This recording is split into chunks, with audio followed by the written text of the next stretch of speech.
c'est Radio J, c'est Pont-Neuf, l'émission de Shlomo Malka consacrée à l'actualité des livres. Shlomo, aujourd'hui vous recevez Nicolas Veil, journaliste au Monde, pour rendre hommage à Nordman Gold, historien américain spécialiste du judaïsme français au Moyen-Âge. Shlomo Malka, bonjour. Bonjour Philippe, bonjour à tous. C'est avec nous effectivement Nicolas Veil, bonjour. Bonjour. Merci d'être avec nous. Vous êtes une des grandes plumes du monde des livres. Ceux qui vous suivent auront pu lire dernièrement votre recension du livre Lumière de l'intellect d'Abraham Aboulafia, traduit et édité par Michael Seban. Mais je vous ai invité surtout pour l'hommage que vous rendez dans les colonnes de votre journal à un grand historien disparu, Norman Golb, spécialiste de l'histoire juive, effectivement, au Moyen-Âge. Il a étudié à l'université Johns Hopkins et il a toujours vécu à Chicago, où il est né et où il a résidé jusqu'à la fin de ses jours. Il a beaucoup écrit et touché, Nicolas, à différents domaines, tout en restant dans son champ d'études privilégié, c'est-à-dire l'histoire juive. Il était un historien avant tout et un historien de la chose juive. Absolument, c'était un grand esprit qui vient de disparaître et un historien important, quoique on le verra parfois, controversé de l'histoire des Juifs au Moyen-Âge. C'était quand même sa période. Et qui était parti d'une intuition que les découvertes... il avait une formation de paléographe et de philologue. Et il était parti donc d'une intuition que les découvertes de documents à la juifs de la moitié, depuis la fin du 19e siècle jusqu'à la moitié du 20e siècle, époque où il a commencé ses études, bouleversaient sans retour l'histoire des Juifs et nous livraient une histoire juive totalement différente de celle qu'ont pu livrer à la fois les historiens non juifs de chacun des pays où les juifs ont résidé et également les grands historiens juifs comme Salo Baro, Dubnov. Lui-même n'a pas produit, et même Yerushalmi, mais lui-même, comme Yerushalmi, n'a pas produit une grande synthèse, une grande histoire générale des juifs, mais il a montré, et c'est sans doute son legs pour l'avenir, comment, à partir de l'étude des documents, principalement, on va y revenir, j'imagine, la Gnisa du Caire, mais également les manuscrits de la Mer Morte, l'histoire des Juifs restait complètement à réécrire. Alors, on va parler effectivement de tout cela, mais on peut dire que ce qui le caractérisait, c'est son non-conformisme. Il était un peu... il avait un goût de la provocation. Et il jouait beaucoup de cette provocation. Il adorait ne pas être dans la ligne et, j'allais dire, épater le bourgeois. En tout cas, choquer ses collègues. Mais en réalité, il n'avait pas du tout le caractère d'un provocateur. C'était un homme très posé, un savant, un grand érudit, arabisant, hébraïsant, latinisant, mais qui avait pour principe qu'il fallait accorder les récits historiques non pas à l'idéologie, non pas à une histoire pieuse ou nationaliste, mais à ce que disaient les sources premières. Et son message, d'une certaine manière, celui de ses étudiants, c'est le travail intense sur les sources premières, dont on va donner des exemples, notamment dans sa redécouverte du judaïsme normand, qu'il fallait réorienter l'histoire et le récit historique en fonction de ce que nous disaient les textes de première main. Alors, son domaine de recherche allait de la période du Second Temple à la Normandie du XIe et du XIIe siècle et jusqu'au royaume de Khazar. Alors, si vous voulez bien, Nicolas Veil, on va les prendre un à un sur les manuscrits de la Mer Morte, par exemple.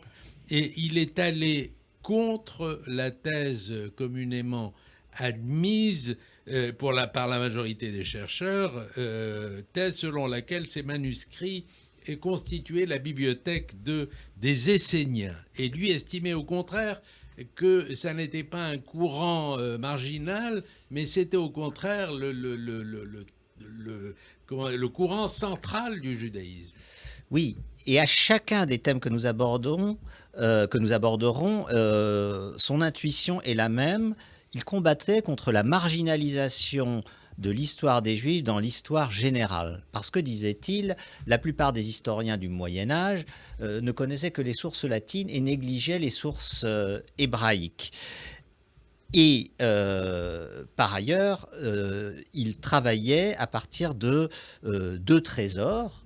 Le premier, la Gnisa du Caire, auquel avait formé ces manuscrits découverts à la synagogue de Fousta, près du Caire à la fin du 19e siècle par le rabbin Wertheimer. Il faut lui rendre hommage parce que son nom n'est pas souvent cité dans le cadre des études sur la Gnisa, auquel avait formé son maître Shlomo Goïtin. Ça, c'était sa compétence de base, et aussi par les manuscrits de la mer Morte qui ont été découverts à l'époque où il faisait ses études à Chicago.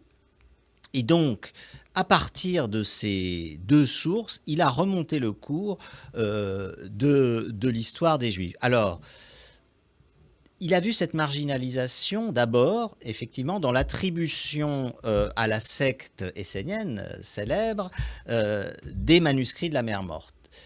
Et il l'a effectivement combattu en soutenant la thèse inverse, selon laquelle, loin d'être un trésor de textes rassemblés par une secte marginale pré-chrétienne, même si elle n'est pas toujours présentée comme ça, les manuscrits de la mer Morte venaient en réalité de Jérusalem, de diverses bibliothèques de Jérusalem. Au moment voilà. de la destruction du temple, les gens du temple, c'était le courant central, les Juifs de base ont été chercher les livres et les ont mis en sécurité. Et ce n'était pas du tout la bibliothèque des gens qui habitaient autour de Qumran, c'est la bibliothèque du temple de Jérusalem. Et de plusieurs autres bibliothèques, vraisemblablement. Et pour nous, c'est un trésor. D'ailleurs, pour nous autres juifs aussi, c'est un trésor qui révélera beaucoup de surprises, comme par exemple, on pense qu'il y a des versions du psaume 145, celui qu'on dit tous les matins à Shaharit, où il y a la lettre Noun. Et d'autres versions des textes de la Torah, des prophètes, etc. Pas vraiment différentes d'ailleurs, mais quand même, il y a tout ce savoir à intégrer, y compris dans le monde religieux juif. Et d'après Norman Golb, ces textes qui appartenaient au fond au mainstream du judaïsme et non pas un courant marginal, serait révélateur d'une période qui est souvent un peu négligée par les historiens juifs, bon, sauf Armand Abécassis en France, etc. C'est la période des Asmonéens. Et les manuscrits de la mer Morte, d'après Norman Golb, auraient témoigné d'une grande richesse de la littérature asmonéenne. En tout cas, ce sont des traces. Et là où il y avait quelque chose de provocateur, en tout cas peut-être un peu de ad hominem, c'est qu'il considérait que, comme ces textes avaient été en majorité d'abord déposés à l'école biblique, dirigée par les dominicains de Jérusalem, dans une période assez complexe, 1947, on est tout proche de la création de l'État d'Israël et de la guerre d'indépendance, eh bien, les moines, on avait fait une sorte de règles avant les règles monastiques et les avaient lues avec leurs lunettes. Et ils disaient que les lire avec les lunettes d'un hébraïsant changeait leur signification. Alors, sur parfois quand même, il aiguise un peu volontairement la polémique. Par exemple, sur le monument découvert à Rouen, sous le palais de justice, et qu'on appelle communément la maison sublime, et que les gens peuvent visiter à Rouen. Lui, Norman Golb, il voit une yeshiva, une académie talmudique, et non pas une synagogue. Alors il y croit dur comme fer et il se bat contre ses collègues. Non, c'est une yeshiva, ça n'est pas une synagogue. En même temps, est-ce que c'est tellement important et est-ce que finalement c'est pas une distinction un peu factice parce que dans les yeshivas on priait comme dans les synagogues et les synagogues servaient aussi à étudier. Donc cette distinction me paraît un peu factice. Vous trouvez pas?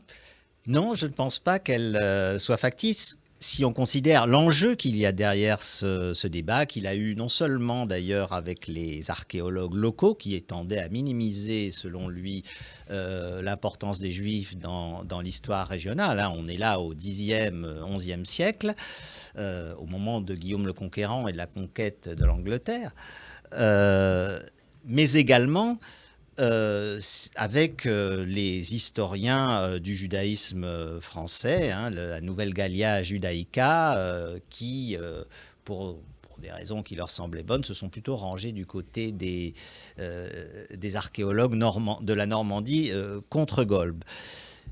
Mais c'est toujours, et là on retrouve notre thématique générale qui était la sienne, que dire qu'il y avait une yeshiva à Rouen, qui était un monument, enfin un édifice monumental, aussi monumental en Europe que celui de la Altneue Schule à Prague, montrait que au Xe siècle, il avait existé, non seulement dans la Champagne de Rachy, mais également dans la Normandie, un centre de culture très important, non seulement pour l'histoire du judaïsme, prouvant s'il en était besoin, mais je crois qu'il en est besoin à l'heure où tout le monde veut partir en Israël, enfin une grande partie des gens, des Juifs de France, ou une partie des Juifs de France veut partir en Israël, que la France est un point central pour l'histoire du judaïsme, y compris et surtout du judaïsme religieux. Il y avait donc, selon lui, une yeshiva dans laquelle il émettait l'hypothèse que Even Ezra avait résidé et enseigné pendant une dizaine d'années avant de partir en Angleterre, et que son souvenir en avait été oublié à la suite des expulsions des Juifs de France, mais qu'on en retrouvait la trace dans les documents de la Gnisa du Caire. Alors, un mot sur le royaume juif des Khazars, parce qu'il a étudié aussi cette page d'histoire, et là, il n'y a pas vraiment de polémique. À ma connaissance. Il y a, si, sa découverte est controversée. Quelle est cette découverte? En 1962, toujours travaillant sur la Gnisa à Cambridge, puisque la Gnisa a été déplacée à Cambridge, et quiconque veut l'étudier, il y a encore beaucoup de trésors à découvrir sur l'histoire médiévale en général et l'histoire des Juifs en particulier. Dans la Gnisa, il a découvert une lettre envoyée par un certain Ovadia, un prosélyte de Kiev, faisant allusion à un certain Joseph, qui aurait été en relation à un certain Joseph Kagan, c'est-à-dire empereur, roi des Khazars, converti au judaïsme. Donc on aurait eu une trace, cette lettre a été envoyée à Hasdai Imshafrut, qui était un grand diplomate de la fin du Xe siècle en Espagne et qui cherchait à établir des liens avec tout l'ensemble du monde juif, aussi loin qu'il se trouva. Alors cette lettre d'abord sa datation a été après controversée. On a dit qu'elle avait été écrite en réalité au XIIIe siècle, qu'elle avait peut-être servi de base au texte de Yehuda Halevi. Voilà. Enfin bon, non, ce point a été controversé. Mais disons que c'était le Kuzari, qui est effectivement qui a l'air d'être une fiction, oui. Mais probablement basée sur cette histoire des Khazars. Disons que si on accepte l'hypothèse de Golb, on a une trace écrite de l'existence, non seulement de l'existence évidemment du royaume des Khazars, mais surtout de leur conversion au judaïsme à la fin du IXe siècle, puisque comme vous le savez, les Khazars sont le peuple dont on sait le moins de choses entre tous les peuples de la région et qui est surtout l'objet de récits parfois légendaires dans les sources arabes qu'ont utilisé les Juifs en Espagne. Alors, vous racontez aussi son parcours, vous remontez à ses origines. Au fond, c'est un parcours de juif américain typique que celui de Norman Golb. Le père est originaire d'Ukraine et il a un salon de coiffure. Et le fils est professeur à l'université de Chicago. Oui, c'est un très beau parcours, très émouvant. Presque l'illustration du livre magnifique de Irving O, Le monde de nos pères, The World of Our Il Fathers. pourrait être aussi un personnage de Philippe Roth ou de Saul Bellow. C'est un peu ça, hein, c'est Il y a tout à fait. Génération qui s'américanise. Tout à fait. Mais alors, ce qui est intéressant, c'est que donc son père est effectivement d'abord un acteur du théâtre yiddish, qui est un petit peu disparaissant dans la Chicago des années 20 ou 30, mais en tout cas, lui ne parvient pas à en faire une carrière fixe. Et il devient coiffeur, et puis après, il deviendra un employé de l'administration des eaux de la ville. Mais ce sont des milieux très populaires de Chicago, qui a aussi cette particularité où il y a de fortes communautés d'immigrants venus de l'Europe de l'Est, de Pologne, pas seulement des Juifs. Donc il y a une circulation intéressante aussi là-dessus. Et lui est particulièrement doué pour les langues, pour l'hébreu, et je crois qu'il passe, ces années d'équivalent du lycée pendant la Shoah, et qu'il est très marqué par la Shoah, et qu'il décide de se mettre à plein dans les études d'hébreu, d'arabe, d'araméen classique, qui le mèneront à une carrière, parce qu'il est très brillant. En fait, c'est quand même une famille d'intellectuels, comme toutes les familles juives. Elles ne sont pas seulement ce que dit leur profession. Et lui-même a gardé une identité juive, c'est ça peut-être la différence. Il n'y a pas eu de prof, même s'il était très assimilé dans le monde universitaire américain, il est resté un juif très affirmé, y compris dans sa volonté de redonner de l'importance à l'histoire des Juifs au Moyen-Âge. Et en même temps, avec cette volonté de ne pas faire comme les autres, c'est-à-dire de promouvoir, au fond, une histoire juive alternative. C'était ça ce qu'il voulait faire. Mais il produisait une histoire juive à partir des textes dont il était souvent le premier à les lire. En cela, c'est vrai que moi j'ai une certaine tendresse pour ces historiens américains ou aujourd'hui israéliens qui essaient de donner un autre son de cloche à l'histoire des Juifs, comme Arthur Herzberg sur les Lumières, ou Israël Yuval sur les relations entre juifs et chrétiens au Moyen-Âge, dont j'ai traduit le livre très important. Eh bien, Norman Golb faisait partie de ces historiens des Juifs qui n'hésitaient pas à dénoncer les partis pris idéologiques qui régnaient parfois sur la recherche, mais qui attendaient des arguments pour être réfutés et non pas des haussements d'épaules ou le qualificatif de provocateur, ce qui finalement il n'était pas. Alors on va conclure par le questionnaire Pont-Neuf. Vous connaissez la règle, il faut répondre de manière plus courte, mais vous avez droit quand même à une phrase. Vous pouvez un peu élaborer dans le court instant qui nous reste. Nicolas Veil, êtes-vous Tolstoï ou êtes-vous Dostoïevski ? Alors c'est beaucoup d'honneur, je suis ni l'un ni l'autre, mais disons que je serais plutôt Dostoïevski. Êtes-vous Balzac ou êtes-vous Victor Hugo ? Balzac. Êtes-vous, alors on revient au sujet, Philippe Roth ou Saul Bellow ? Alors Saul Bellow à 100%. Ah bon ? Je n'aime pas du tout Philippe Roth. Ah bon ? Mais je sais que je m'attirais beaucoup de vindicte pour cela. Je n'ai pas une grande tendresse pour l'œuvre de Philippe Roth, qui, pour des raisons qui seraient trop longues à expliquer, ne me sollicite guère. Mais par contre, j'adore Saul Bellow. êtes-vous Soutine ou êtes-vous Modigliani? C'est une question vraiment difficile, là. Mais vous pouvez dire les deux. Modigliani. Vous pouvez dire aucun. Modigliani, très bien, oui. Bah écoutez, c'est bien. Êtes-vous Rachi ou êtes-vous Maïmonide? Attention là. Ça aussi, ça nous ramène au sujet du Moyen-Âge. Je crois que je serais les deux. Je ne conçois pas l'un sans l'autre. Oui. Donc on a le droit de répondre absolument. Les deux. Êtes-vous Twitter ou êtes-vous Facebook? Ni l'un ni l'autre. Je ne suis pas sur les réseaux sociaux.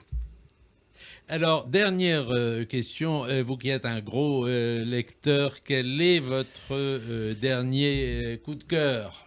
Eh bien, ici, je sais que vous êtes à la maison en ce moment, puisque vous avez la joie d'être père. On vous félicite, on vous dit Mazal Tov. Merci beaucoup. Alors, vous avez le temps quand même de lire? J'ai quand même le temps de lire entre mon fils Aaron, qui vient d'arriver, et toutes mes occupations. Le coup de cœur que j'ai eu, c'est le livre, évidemment la traduction du livre d'Abraham Aboulafia par Michael Seban aux éditions de l'Éclat, le Or à Serrel, les Lumières de l'intellect, qui est un texte fondamental aussi pour comprendre la pensée juive médiévale et bien sûr au-delà et les débuts de la Kabbale. Voilà, c'était Pont Neuf, l'émission hebdomadaire consacrée à l'actualité du livre sur Radio J. Invité de Pont Neuf, Nicolas Veil, pour un hommage à Norman Golb. Bonne journée à tous et prenez soin de vous. Merci Shlomo Malka.